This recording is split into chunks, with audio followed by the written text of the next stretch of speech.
Fala galera, está no ar mais um Café com a DM, a sua dose de cafeína nos negócios. E hoje nós temos um incrível case aqui no nosso Café com a DM. A gente vai falar sobre a Good Storage, a empresa que quer transformar o armazenamento físico no Brasil. Com o crescimento contínuo das cidades, a falta de espaço começa a se tornar um problema para todos. E seja você empresário ou não. Mas com a possibilidade de alugar pequenas salas apenas para estocar itens de maneira flexível e segura, esse quadro muda totalmente. Hoje eu vou falar com o Thiago Cordeiro, que é CEO e sócio fundador da Good Storage, e ele vai explicar pra gente como esse mercado está ganhando força no Brasil e como ele pode solucionar problemas de pessoas físicas e empreendedores que sofrem com a falta de espaço e custos altos para armazenar o seu estoque. Fica com a gente, daqui a pouquinho Thiago Cordeiro chega por aqui. Thiago Cordeiro é CEO e sócio fundador da Good Storage e diretor da Associação Brasileira de Self-Storage. Thiago teve passagens importantes por instituições como o Credit Suisse e também o BTG Pactual. Ele é formado em administração de empresas pela FGV, tem pós-graduação em administração de empresas, finanças e estratégia também pela FGV e tem também um MBA pela Northwestern University e a Kellogg School of Management. Muito bem, Thiago Cordeiro, cara, que honra te receber por aqui. Seja muito bem-vindo ao nosso Café com a DM. Salve! É um prazer estar aqui, Leandro, que muito legal a tua iniciativa do administradores.com. Biblioteca enorme, super, enfim, de várias áreas, né? Interesse super bacana, dei uma navegada. Estou honrado de fazer parte agora também dessa biblioteca de pensadores aqui, de empreendedores. Obrigado pelo convite. Que legal! Pô, Thiago, e você é nosso colega de administração e eu sempre gosto... Lógico, a gente não faz distinção nenhuma aqui no Café com a DM com relação aos empreendedores e aos líderes que passam por aqui com relação à sua área de formação. Mas eu sempre fico muito feliz quando um administrador traz por aqui um case de sucesso, como é o caso aqui da Good Storage. Então... seja muito bem-vindo mais uma vez e vamos começar aqui esse bate-papo. Thiago, eu falei aqui na introdução um pouquinho do teu currículo, da tua trajetória e me chamou a atenção que você tem aí um background no setor bancário muito forte, né? Então, instituições importantes, bancos importantes, e eu queria saber como é que você uniu, né, toda essa experiência anterior no mercado financeiro ao seu lado empreendedor para lançar aí a Self-Storage, desculpa, para lançar a Good Storage em 2013. Vamos lá, acho que eu iniciei minha carreira no mercado financeiro e eu confesso a você, hoje, né, quando a gente vai olhando para trás, como diz o Steve Jobs no discurso de Stanford, você vai conectando os pontos, connecting the dots.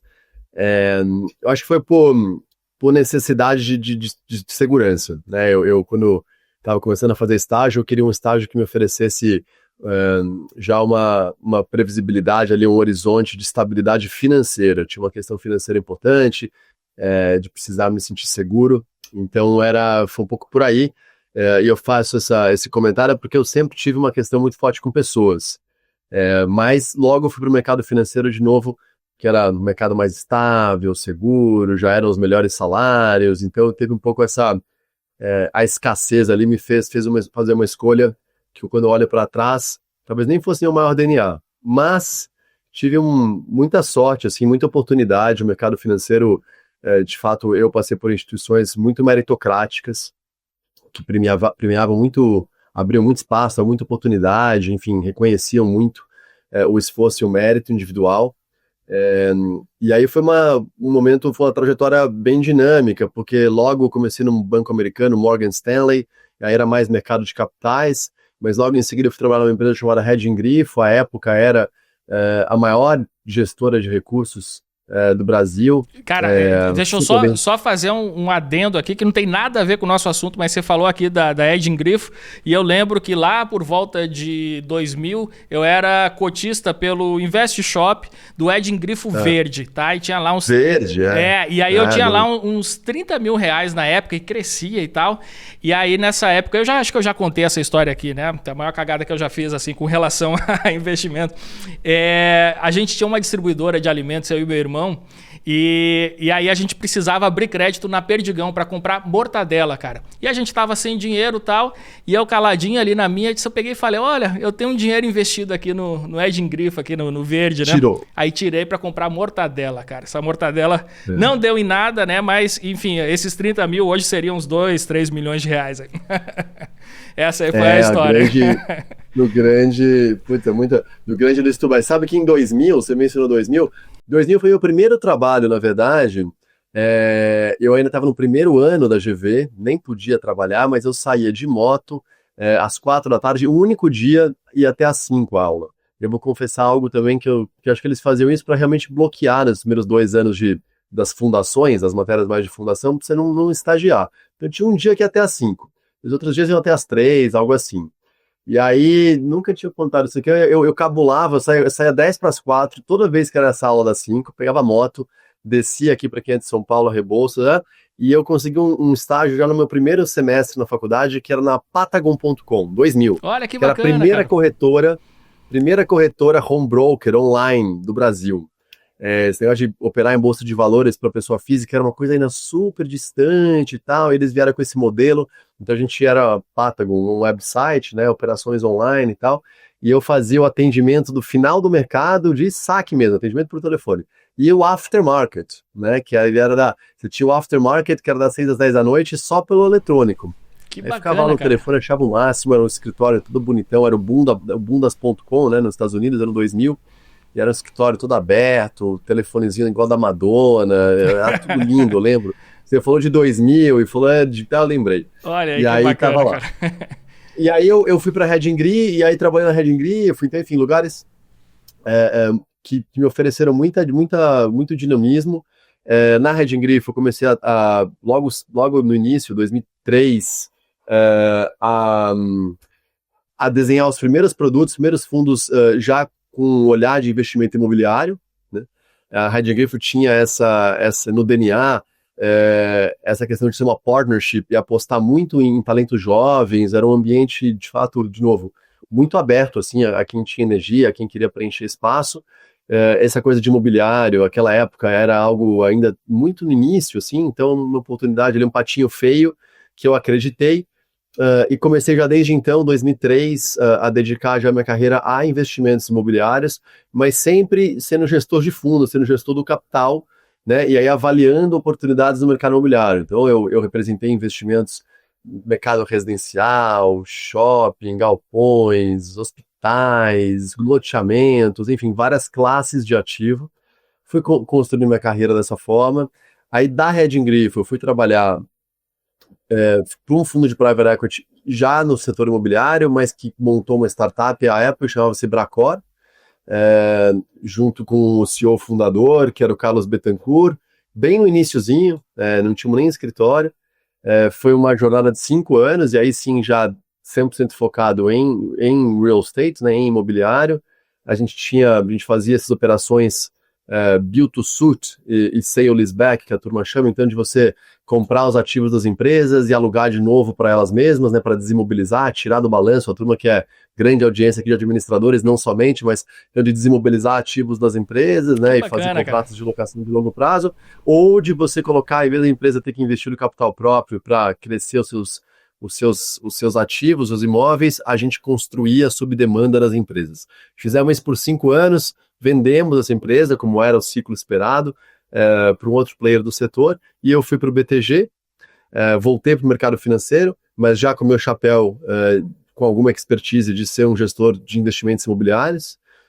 Foi uma experiência muito intensa e muito bem sucedida no BTG, foram 3 anos em que a gente estava crescendo assim, horrores, no bom sentido, de 2011 2010 a 2013 eu fiquei no banco, também ali coliderando investimentos enormes ali, crescendo a carteira do banco, né, dentro do setor imobiliário. E aí foi quando eu realmente comecei a ficar um pouco intrigado de querer fazer uma coisa nova. Eu tinha uma carreira bem estabelecida no banco, sou muito grato, assim, mas comecei a ter alguns conflitos, é mais fácil, obviamente, olhando para trás, né, a época você vai só percebendo que as coisas não estão se encaixando muito bem, a despeito de estar entregando muito resultado, enfim. E isso culmina com a minha saída para montar um negócio. E aí eu, enfim, falei, vou montar alguma coisa dentro do que eu conheço, e a minha expertise era dentro do setor imobiliário. Fui estudando as oportunidades e entendi que, inicialmente, com self-storage, que à época ainda a indústria chamava de guarda-móveis, que alguma oportunidade tinha por ali. Eu já tinha feito muitos galpões logísticos, mas mais distantes da cidade, e eu achei que tinha uma oportunidade por ali. E aí eu estou fazendo só a remissão ao começo da minha fala, quando eu falei de pessoas. Então, depois de uma longa, 20 anos, 2013, 13 anos de carreira no mercado financeiro, onde, sim, você consolida a questão de fidúcia, né, que é gerir capital de terceiro, compliance, informação, reporting, enfim, acho que uma série de alicerces importantes para te dar credibilidade, né? Eu me aventuro no empreendedorismo, que para mim, o que mais me apaixono hoje são 12 anos de Good Storage. É de longe, né, o capital humano, nosso time, as pessoas, o impacto que a companhia já gerou, enfim, nos colaboradores, o quanto a gente sonha junto olhando para frente. Então, eu resgatei um pouco essa parte mais humana, né, enfim, mais direcionada a pessoas da minha carreira. Mas não teria chegado até aqui, sem dúvida nenhuma, não fosse as longas e longas horas enfim, ter trabalhado muito duro no mercado financeiro, que te dá oportunidade, mas também te coloca muito na vitrine, né? Você fica, muito o seu próprio mérito, a sua própria vontade de fazer. Foi um pouco por aí como eu cheguei aqui, assim, combinando um perfil de gostar muito da parte mais de gente, de humanas, mas tendo construído os meus 10, 15 anos, enfim, da minha carreira na área de finanças de exatas. Cara, que bacana, cara. E que trajetória, né? E me conta um pouquinho, cara, por que você, assim, o que foi que te chamou a atenção nesse mercado específico de self-storage, né? Aqui no Brasil não era uma coisa muito comum. Você falou que tinha até um outro nome, né? Guarda-móveis. Mas, assim, eu não me lembro antes da Good Storage, né? De ver esse tipo de negócio, enfim, nas capitais, tudo mais. Via mais em filme, né? Filme e série tá? Era uma coisa, assim, que sempre me chamava a atenção. E, assim, como é que despertou em você, assim, essa oportunidade, né, de criar um negócio nessa área? Olha, as coisas, tem uma turma que é gozado que você tem duas maneiras de olhar, né, quando você vai formatar um negócio, fazer um business plan, né? O americano fala que você é making through thinking, então você faz através, né, você faz através de pensar, ou thinking through making, que é assim, você começa a se envolver, começa a se colocar em movimento e você vai vendo as coisas acontecerem um pouco. Então não é que eu tinha também toda o mapa da mina na minha cabeça 100% resolvido. Eu acho que a vontade de empreender foi o que foi o primeiro gatilho, a primeira faísca. E aí eu fui procurar uma classe de ativo que eu achei que, enfim, não tivesse tanta competição, que estava um pouco de lado, e encontrei no então guarda-móveis, uma resistência do mercado de investidores que achavam que brasileiro, paulistano, não tem muita cultura de armazenamento, isso é uma coisa mais do americano, um legado da geração baby boomers, que é muito acumuladora, etc. Então, esse mercado não se desenvolveu. Quando o mercado não se desenvolve, claro, porque não tem atratividade de capital, os investidores não se interessam muito, era um mercado meio de lado, e a tese dos investidores era essa, de que a aderência cultural ao uso de self-storage, à época do guarda-móveis, era muito baixa. E eu fui um pouco contra esse consenso. Confesso que ali eu fui um pouco valente, porque eu entendia, e eu estou falando um pouco de São Paulo nesse primeiro momento, que as razões pelas quais, né, a necessidade de armazenamento urbano se davam, estavam presentes em São Paulo. Né? Densidade urbana, um movimento das moradias cada vez menores, mais próximas, mais verticais. São Paulo é uma cidade tão pujante. Eu não via essa falta de aderência cultural. Achei que o uso, né, que a turma enxergava que como se fosse uma extensão de uma garagem, né, onde o americano guarda tudo aquilo que ele compra em exagero, não era só sobre isso. Eu entendia que era uma solução que era complementar ao direcionamento para onde as cidades estavam caminhando, que eram cada vez mais densas e aproximando as pessoas. Então começa um pouco por aí, e eu falava assim para os investidores, eu falava assim, olha, eu acho que falta uma plataforma que desenvolva, que ofereça ao mercado uma oferta de qualidade. E à medida que essa oferta existir, ela vai promover demanda. É um pouco contrassenso, né? A gente busca sempre tentar encontrar uma demanda não atendida para então desenvolver um produto ou um serviço.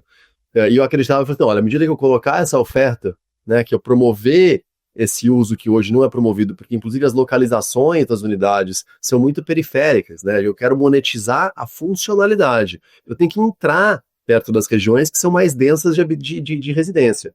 Então, à medida que essa nova oferta for colocada numa plataforma que tenha o cliente como foco, que se enxergue como uma plataforma de varejo, que consiga comunicar os diferenciais, etc. Então, é uma plataforma mais profissional, que reúna um bom time, comprometido com o longo prazo, enfim, eu acho que essa demanda vai aparecer. E aí, dessas conversas, eu consegui amadurecer com um grupo, a época HSI, do meu grande amigo e mentor Máximo Lima, e depois, na sequência, ele convida um fundo de pensão americano, que são meus sócios até hoje, que é o Evergreen, e a gente, enfim, faz um primeiro investimento, uma primeira rodada de investimento na Good Storage, que foi em 17 de dezembro de 2013, de 150 milhões de dólares. Nosso modelo de negócio compreende, a gente é proprietário de todos os imóveis, então no final do dia a gente é uma empresa que detém o conhecimento de compra, aprovação, construção, reforma e depois operação dos ativos urbanos, né, e a gente tem a renda imobiliária desses ativos. Então é um grande portfólio de imóveis dentro das cidades, com essa vocação de armazenamento, com o propósito de renda, né? E aí foi essa primeira rodada, então, em 17 de dezembro de 2013, e aí já se vão esses quase 12 anos, a gente vai falar um pouquinho, mas ao longo do tempo a gente foi ampliando a nossa atuação para que hoje a gente tenha a oferta completa de armazenagem, não é mais só ali para pessoa física ou guarda-móveis que virou self-storage, a gente trabalha com armazenamento urbano de uma forma mais ampla, então a gente trabalha com logística urbana também, muito forte atuando com as grandes empresas que estão redesenhando as suas cadeias de suprimento mais próximas da cidade, e aí são 480 mil metros quadrados e 69 imóveis, muita alegria. Que bacana, cara, impressionante, né? E legal assim você compartilhar com a gente aqui também alguns números, né, pra gente ter uma ideia da grandeza desse negócio. E, bom, a gente falando aqui da Good Storage, né? Você falou então, 2013 para cá já são mais de 10 anos, mais de uma década de atuação. Esse negócio ele já está mais do que validado aqui no Brasil. Como é que funciona então, assim, só para a turma aqui entender direitinho aqui? Você comentou aqui, né, que não é mais só a pessoa física, então também tem vantagens aqui para as empresas, para os empreendedores. Eu queria que você comentasse assim, como é que funciona. Eu chego lá na Good Storage, o que eu alugo, como é que é? Conta aí para a gente todo o funcionamento aí do business. É isso aí, vamos lá. Então, primeiro uso, pessoa física, né? Acho que então pessoa física normalmente tem duas abordagens. Ou você está buscando um espaço de longa permanência, então o olhar é muito como uma extensão da sua casa, né? Então você eventualmente tem uma necessidade de longo prazo, né? A gente tem visto um movimento muito grande. São Paulo, vamos usar São Paulo como referência, mas isso acontece em todas as capitais do Brasil. O Brasil em si, a mobilidade das pessoas entre cidades, entre estados, quando comparado a outros países, é muito pequena, é muito baixa. Isso se dá também pela desigualdade da oferta de empregos e, enfim, da concentração econômica em alguns estados e em algumas capitais. Então, pegando São Paulo como exemplo, as pessoas é muito comum que elas nasçam num bairro e continuem nesse bairro até, enfim, né, casarem ou ter algum evento nas suas jornadas e tal, o que não é tão comum lá fora.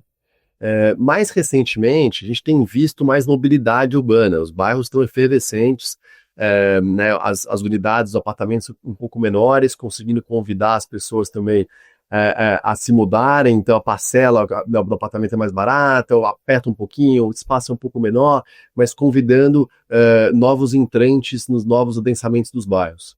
À medida que isso acontece, você tem um novo uso aqui, que as pessoas eventualmente precisarem de uma extensão da casa, de um armazenamento de mais longo prazo. Esse eu acho que talvez o principal uso é onde a gente coloca mais foco na pessoa física. O segundo uso de pessoa física é direcionado para um evento.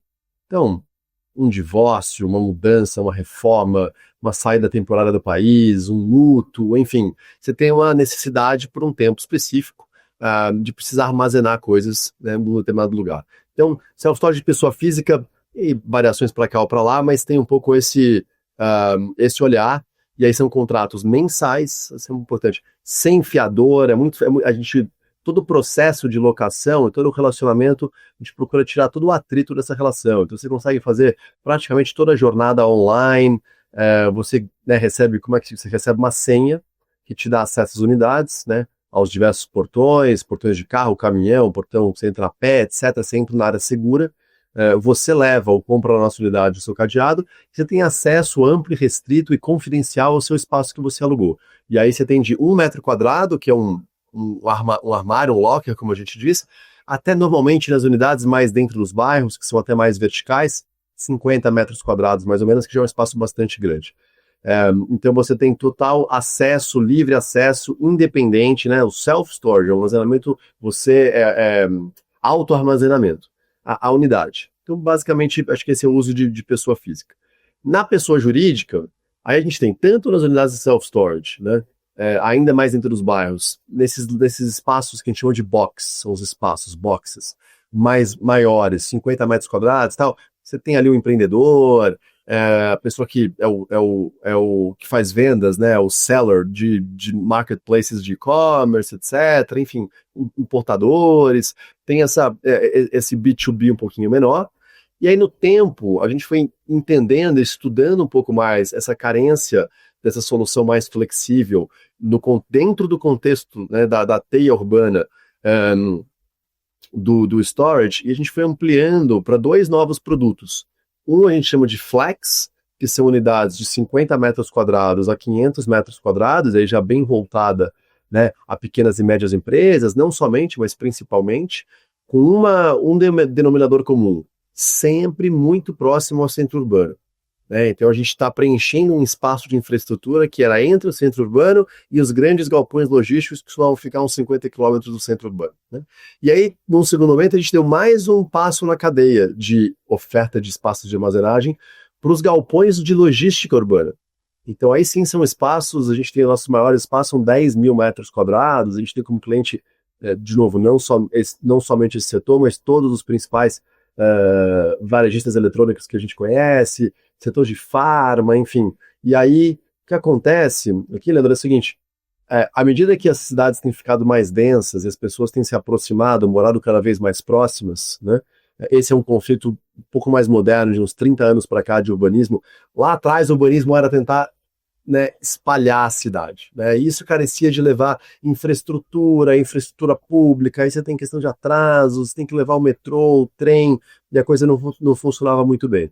Até que de uns 20 anos para cá, a ideia não só nas capitais aqui, São Paulo, no Brasil, mas isso já lá fora vem acontecendo há um pouco mais de tempo, foi o seguinte: vamos reaproximar as pessoas, e aí você tem prédios mais altos, então, né, gabaritos, libera gabarito, libera potencial construtivo e tal, para elas compartilharem da infraestrutura urbana já existente, com o objetivo de terem uma vida de melhor qualidade, mais próximas, né? E aí, com isso, à medida que se tem um adensamento de moradia, as cadeias de suprimento, as cadeias logísticas de produtos, de serviços, no seu tempo, também se aproximam para conseguir servir melhor esse consumidor. E é justamente nesse movimento que a gente entrou com as soluções de armazenagem urbana, que também, enfim, tem uma série de benefícios para essa cidade poder fluir um pouco melhor. Por muito tempo, uns 15 anos, 10, 15 anos, a gente fala bastante de mobilidade urbana, né, pensando nas pessoas. Então, o carro, a bicicleta, o transporte público, tal, porque a gente está muito preocupado com o trânsito. Né? O ponto de dor era o trânsito. De um tempo para cá, e a gente vem trazendo muito essa fala, né, esse espaço aqui de fala, é a mobilidade das mercadorias dentro da cidade. Porque a maneira de consumir, a expectativa desse cidadão, né, no final do dia, a cidade ela tem que funcionar, quem é o cliente da cidade são as pessoas, né? O poder público, os gestores têm que trabalhar, né, para o cidadão, para o eleitor. Então, a mobilidade das mercadorias, esse fluxo de logística, como é que ele funciona, ele tem um impacto, né, nessa qualidade de vida enorme. Né, na qualidade dos produtos, dos serviços, na velocidade que você os recebe, na amplitude de produtos e serviços que você pode contratar, no impacto de mobilidade, porque tem um impacto de trânsito, na questão de poluição, de emissão de CO2, na questão de poluição sonora, porque à medida que você consegue redesenhar cadeias logísticas na cidade, por exemplo, a gente tem projetos com os nossos inquilinos, com os nossos clientes, de eletrificação de frota, né, então porque roteirizações mais otimizadas, rotas mais curtas, carros elétricos, poluição sonora, menos emissão de CO2. Então, é uma cidade, é o conceito de Smart City, né, que começa a funcionar um pouco melhor, ou ter esse objetivo de funcionar melhor para o seu objetivo final, que é a utilidade das pessoas que compartilham daquele espaço. Que bacana, cara. E me diz uma coisa, Thiago, esse serviço, né, de armazenagem para as empresas, ele ocupa o mesmo espaço da armazenagem para as pessoas físicas ou são unidades diferentes? Como é que funciona? São diferentes até pelas características do ativo, né? Então, assim, pessoa física, espaços menores, a gente está mais e mais realmente tentando estar nos bairros que as pessoas físicas moram, e aí, obviamente, são espaços, terrenos, né, menores, a gente compete com o próprio desenvolvimento residencial, então a gente está falando de unidades mais verticais, com espaços menores, e aí, né, docas, claro, sempre e tal, mas né, você tem que estar em terrenos de densidade vertical.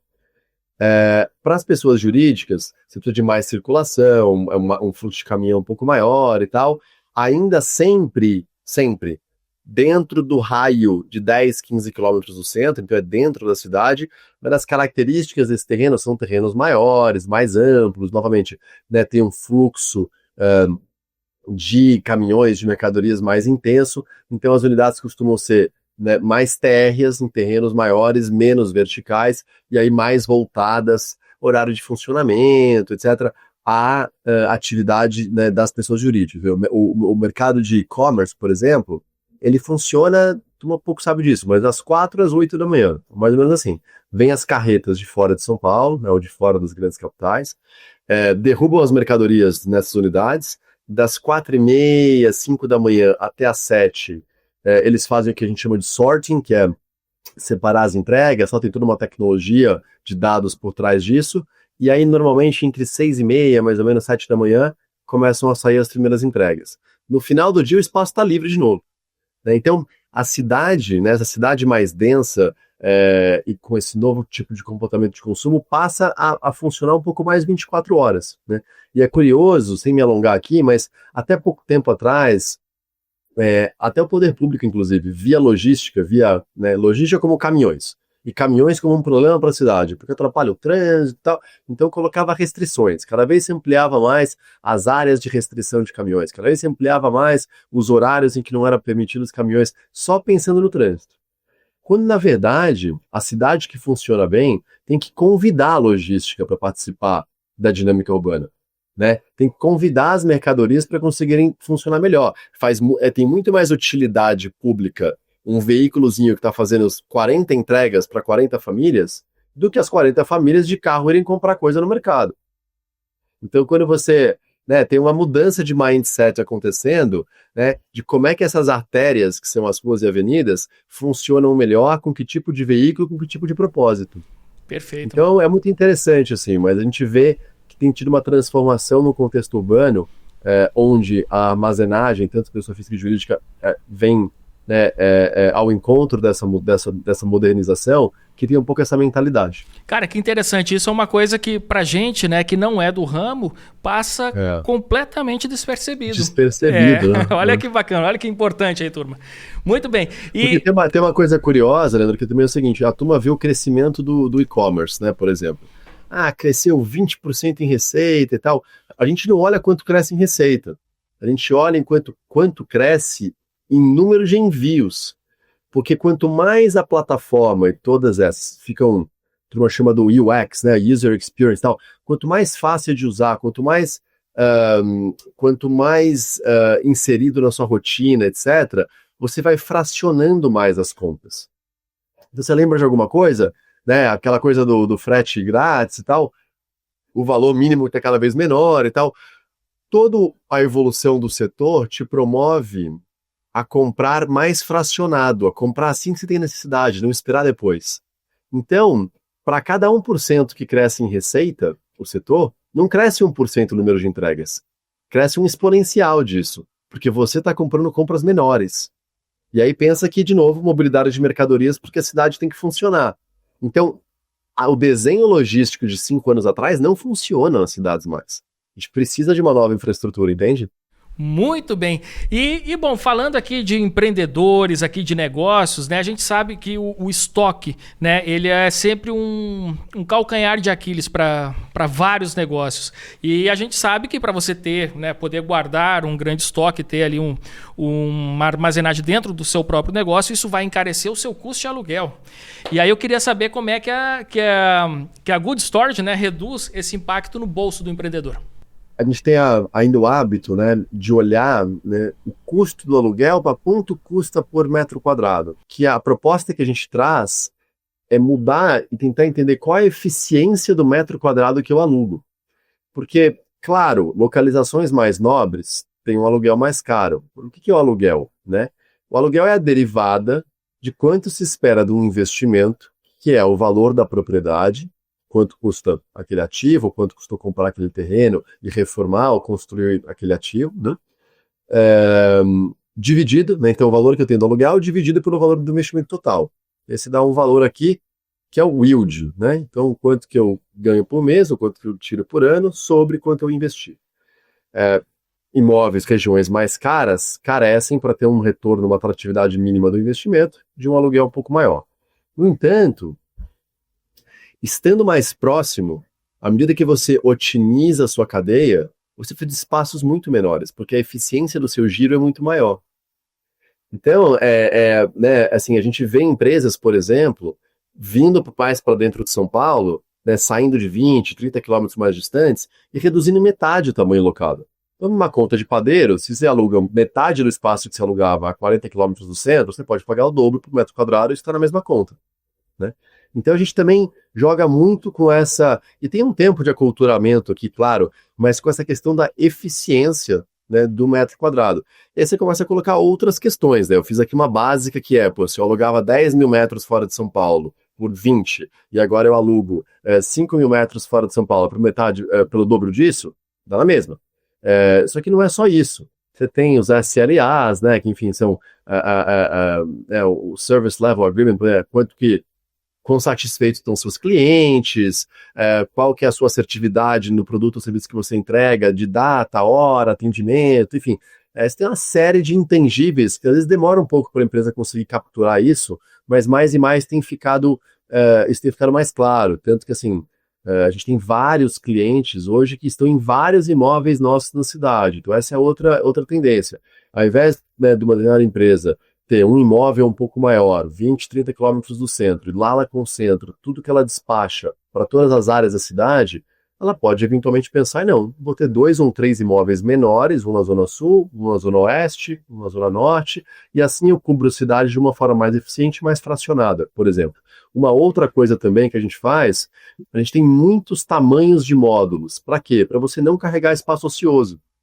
Você tem módulos pensando em pessoa jurídica, 250, 300, 400, 450, 500, 700, 800. A gente faz um cardápio de modulação e a gente ainda tem a possibilidade, muitos desses imóveis, a gente muda a parede de lugar, né, que são isopainéis, para o cara alugar exatamente o que ele precisa. Numa dessas, já ficou eficiente do ponto de vista de custo, né? É muito comum as empresas terem que se adequar ao tamanho de imóveis. Esse foi o melhor que deu e tal. Tem que ter tal tamanho por conta de 2 meses de sazonalidade. O resto do ano fica metade vazio.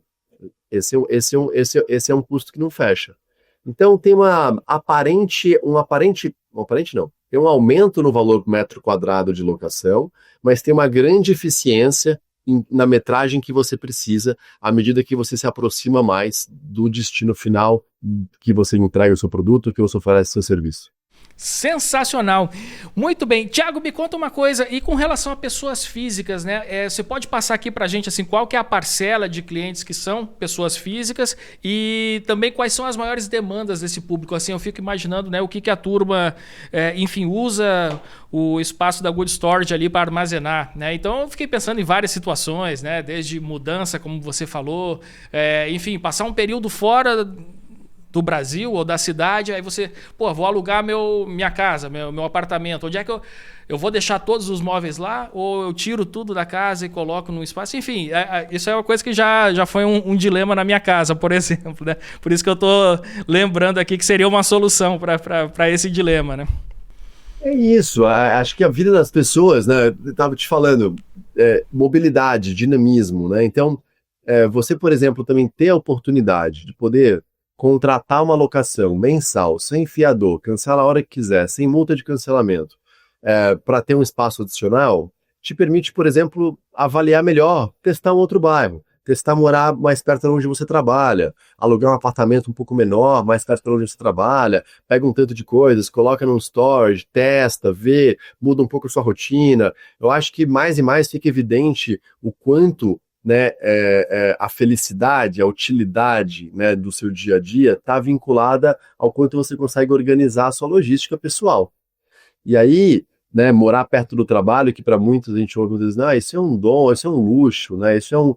Não, talvez até um tempo atrás poderia ser, mas hoje você tem os bairros com ofertas de imóveis de vários tamanhos. Eu tenho um olhar muito atento, porque isso é importante, que os bairros se desenvolvam, né, convidando várias classes sociais e pessoas em vários momentos de vida diferentes, para que haja, de fato, uma entropia, né, nesse adensamento. Não pode ser um adensamento em bolhas, classe alta, classe baixa, isso não funciona.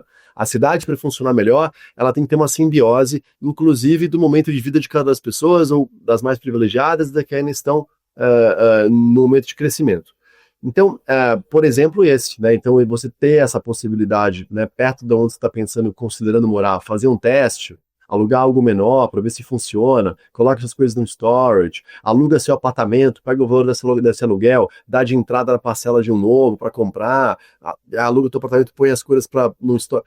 Enfim, é uma amplitude. Quando a gente começou, né, a verdade é que é difícil até você conseguir, a gente pensava nesses usos mais óbvios.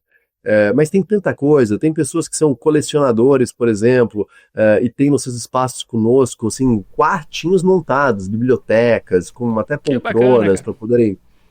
tem colecionadores, tem muitos objetos de valor emocional.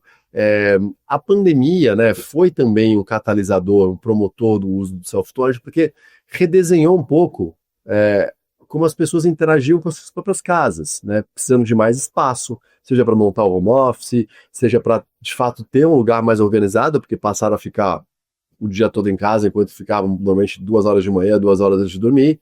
Então, isso fez com que revissem, né, teve muita reforma durante a pandemia, então foi um momento também que teve uma expansão do storage muito grande. É muito amplo na pessoa física, né, os momentos de uso. O que a gente mais tem visto crescer, novamente, é o uso de longa duração, permitindo às pessoas que ou morem melhor aonde estão, reorganizando esse espaço, ou possam até morar em bairros um pouco mais, de valor um pouco mais alto, e se valores são mais altos, teoricamente, é porque é um bairro que oferece mais serviços, mais segurança, mais entretenimento, mais saúde, enfim, ele tem o seu complexo de oferta de serviços mais amplo, né, tem uma qualidade melhor, em espaços menores, e aí você aluga um storage, por exemplo. Perfeito. E, Thiago, eu até comentei aqui no começo, né, que eu conhecia esse modelo de negócio através de séries e filmes e tal. E acredito que muita gente também teve contato, né, com esse conceito da mesma forma. Mas assim, eu queria saber por que esse modelo, né, nos Estados Unidos já tem muito tempo que é adotado por lá, e aqui no Brasil, né, faz pouco tempo que ele se consolidou. Olha, eu acho que nos Estados Unidos, tudo cresce muito rápido, né? Uma das razões, claro, é um mercado consumidor enorme, você tem muito acesso à dívida, né? E isso promove tanto a dívida da classe média baixa, tanto do usuário, né?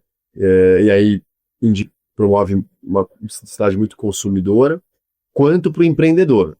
Então também começa a testar o conceito, faz um self-storage, faz 2, pô, deu certo, faz 4, cresce em PG.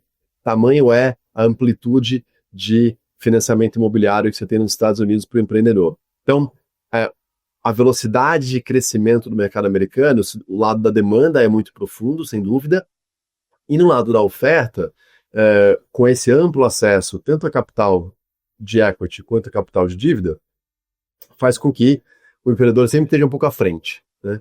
Eu acho que um lapso temporal aqui, eu acho que é natural, inicialmente, O mercado começa nos Estados Unidos a tomar volume ali no final da década de 60, começa da década de 70, enquanto que a primeira unidade no Brasil foi em 98.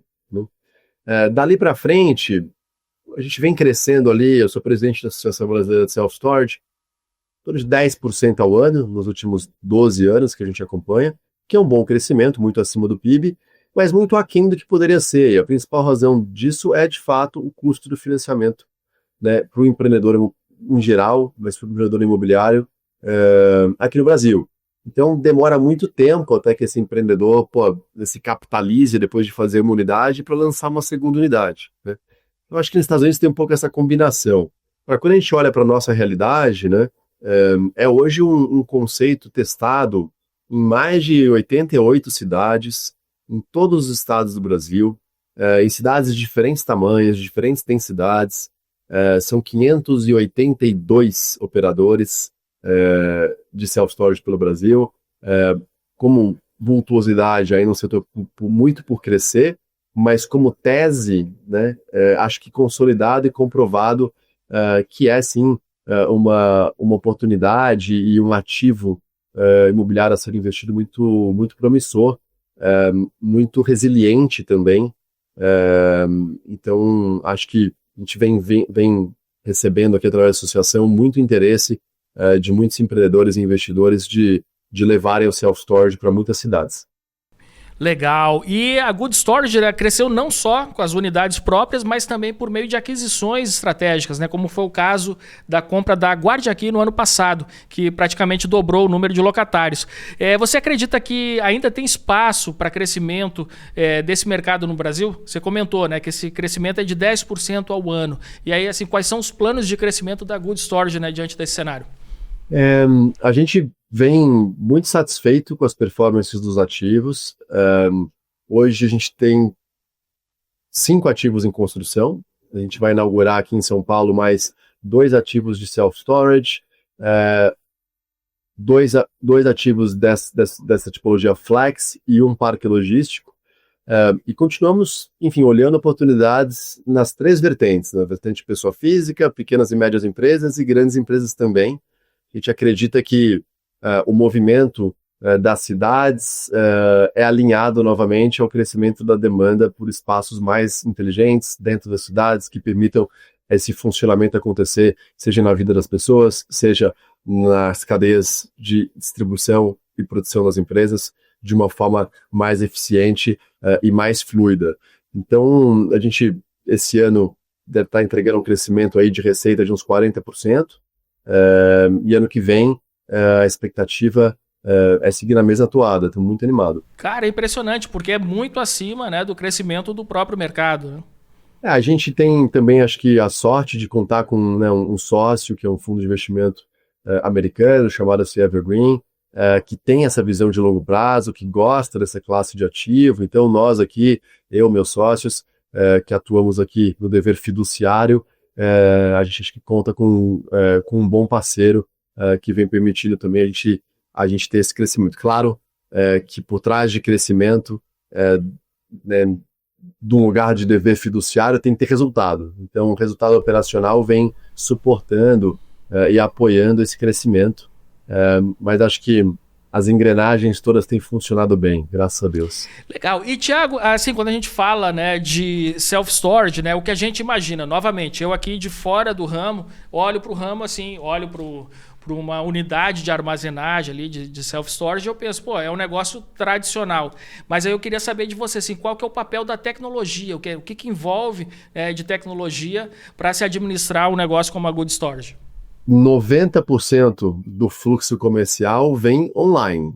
Então, toda a atratividade, todo o investimento mercadológico, a grande maioria é um fluxo desde a obtenção do lead até todo o funil de consideração, até a compra, ele se dá no ambiente digital, no ambiente online. Então, a gente, enfim, desde o início, tem um desenho organizacional muito voltado a captura de dados, a leitura, processamento e leitura de dados, esse mindset, né, direcionado para dados. Todo também, acho que uma expertise que a gente foi construindo de investimento em marketing, né, digital. E dentro da nossa área de vendas, né, mais e mais a gente está conversando já com pilotos aqui de agentes autônomos, né? Então com inteligência artificial, fazendo a ponta das vendas, principalmente pessoas físicas, né? Você consegue ter toda uma jornada desde descobrir sobre a solução até a contratação 100% online, 100% digital. E as pessoas jurídicas, dado a vultuosidade, o tamanho dos espaços, etc., normalmente ainda é um modelo onde envolve mais visitas e um processo mais de consultoria, e aí você tem um pouco mais o trabalho mais conhecido ali do corretor, né, do nosso agente de vendas mais tradicional. Agora, a nossa cabeça a gente está muito atento a que mais e mais a gente possa fazer o uso inteligente, né, da tecnologia dentro de casa, que é conseguir gerar mais valor para o nosso colaborador. Então a tecnologia não compete com o funcionário aqui. A tecnologia traz mais eficiência para a gente impactar de forma mais positiva na prosperidade do nosso colaborador. Esse é o nosso mindset. Muito bom. E agora me diz uma coisa, né? A gente sabe que o maior hub aqui desse mercado é a cidade de São Paulo, isso na América Latina toda. E aí eu queria saber de vocês pretendem continuar apostando na capital ou vocês enxergam oportunidades também em outras localidades onde a presença da marca de vocês é estratégica, mesmo que não sejam mercados tão lucrativos quanto São Paulo? Olha, com a aquisição do Guard aqui, né, a gente hoje tem presença em Brasília, Belo Horizonte, Rio de Janeiro e na Grande São Paulo. Então, o que eu posso te dizer, de novo na posição de presidente da Associação Brasileira, é que a oportunidade, né, está presente em todas as capitais. Do ponto de vista de modelo de negócio para Good Storage, o nosso foco ainda é muito em São Paulo. Novamente, não porque a gente não enxerga oportunidades para além de São Paulo, mas a gente tem um olhar, acho que muito pé no chão, vem da minha experiência de dever fiduciário, enfim, de gerir capital de terceiros, em fazer as coisas no passo a passo. A gente ainda entende que o mercado de São Paulo é bastante profundo e a gente ainda continua buscando fortalecer a marca e fortalecer o nosso portfólio por aqui. Mas essa tendência da reorganização das cadeias das cidades, seja nas operações das empresas, seja no diálogo das pessoas físicas, no morar, tem mudado em todas as capitais. Perfeito, muito bem, Thiago. Então, assim, cara, eu queria finalizar aqui o nosso bate-papo. Eu queria que você contasse assim, a sua visão de futuro para esse mercado de self-storage aqui no Brasil. O que você enxerga, né, não só como CEO aqui da Good Storage, mas também como alguém que preside aí a associação, né, de self-storage no Brasil. Que oportunidades e riscos você enxerga aí para o futuro? Olha, nós como setor de self-storage, a gente se propõe, né, dentro do que a gente faz aqui, não estamos reinventando a roda, mas é oferecer uma solução inovadora, descomplicada, contratos mensais, sem multa de cancelamento, dentro das cidades, para que as pessoas possam ter alternativas de redesenhar as suas logísticas pessoais. Então, novamente, né, melhorando viver no apartamento, na residência que tem, liberando espaço, considerando mudar de região, considerando uma região mais valorizada e eventualmente numa residência menor, oferecer mobilidade. E o mesmo no setor, né, de empresas, no setor B2B. Permitir às empresas que sejam mais eficientes na oferta de seus produtos e serviços dentro dos centros urbanos. E à medida que mais eficientes forem, podem, né, devem transferir ao cliente final, então volta o benefício ao cidadão, seja através de melhores preços, ou através de melhores serviços, ou enfim, né, esse benefício que elas conseguem ter. Então é fazer com que as cidades possam funcionar melhor, a gente precisa viver melhor. Então, claro, somos uma empresa aqui num setor, né, imobiliário, que oferece espaços, a gente vai até um certo ponto, mas a gente se sente parte, um ator aqui, parte de um ecossistema que trabalha por cidades que sejam melhor para os seus habitantes. É um pouco isso que nos inspira, como setor e como Good Storage. Pô, fantástico. Cara, tendo aqui esse encontro aqui contigo, Thiago, ficou mais evidente ainda, porque eu já admirava demais aqui a Good Storage, né? Mas ficou mais evidente também as razões desse sucesso, a sua visão sobre pessoas, que você citou várias vezes aqui durante a entrevista. E eu queria te agradecer demais aqui pela aula que você deu aqui pra gente sobre o setor, né? E também te parabenizar pelos resultados, pela visão opinião e desejar muito sucesso cada vez mais aí para Good Storage. Pô, obrigado, imagina, eu fico super honrado de verdade com o convite. Leandro, queria te dar parabéns também pela sua iniciativa. Novamente, tem uma biblioteca de conteúdo aí incrível, super alto astral aqui o papo, tô vendo aqui 50 minutos, passou num voando, estalar de dedos. É isso aí, obrigado pelo espaço. Conta com a gente, para quem tá vendo aqui no fundo, nossos prédios laranja e verde, para vocês conhecerem aqui. Quem é de São Paulo conhece mais, mas tem por outras cidades. Sei que a audiência é nacional. E tem uma disposição. Obrigado pelo convite, viu? Perfeito. Olha, e aguardo você mais vezes aqui no Café com a DM para contar as novidades da Good Storage. Voltarei para contar se a gente conseguir entregar o crescimento que a gente queria ou não. Olha só, muito bem. E você aí do outro lado, o que achou do Café com a DM de hoje? Turbinado de cafeína com Thiago Cordeiro, esse administrador aqui, totalmente fora da curva, com um case incrível da Good Storage. Eu curti demais, aprendi muito e tenho certeza que você também. E aprendeu tanto e gostou tanto que vai compartilhar este episódio com seus amigos, marcando a gente no @Café com ADM, no @administradores. Marca também a Good Storage, procura aí no Instagram, Good Storage. Vamos marcar lá vocês também, tá, Thiago? Valeu! E na semana que vem, turma, a gente volta com mais cafeína pra vocês. Combinados, então? Então até a próxima semana e mais um episódio do Café com ADM, a sua dose de cafeína nos negócios. Até lá!